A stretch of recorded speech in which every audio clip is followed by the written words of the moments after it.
So megapixel wise, it is slightly worse than the A7R4, like 61 versus 50, but it's a heck of a lot faster, and it is a better compared to the rest of the A7R line, like A7R3, A7R3, just in sheer megapixels, right? So like, if money is no object, there's no reason to get any of those cameras now, right? Because you can just get more megapixels and do it a lot faster with this.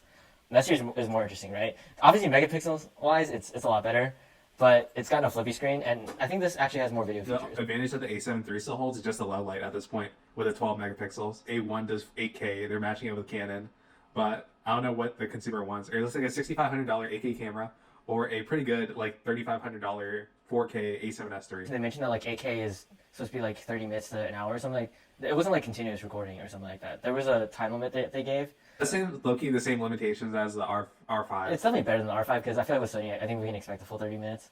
But it is still kind of a gimmick, right? At least the R5 does 8K RAW. I think from what I saw, this doesn't. So it's actually less flexibility than the R5, but you know, you can actually record for a decent amount of time. The thing that Sony will never get done well is just the fact that since they have such a small sensor size, like their stabilization will never like match any other cameras. It's 5.5 stops, which is better than the 5 from last time, but it still doesn't match up to like 8 stops. Yeah, but it also has the active stabilization now. Yeah, with the crop though. Yeah, with the crop.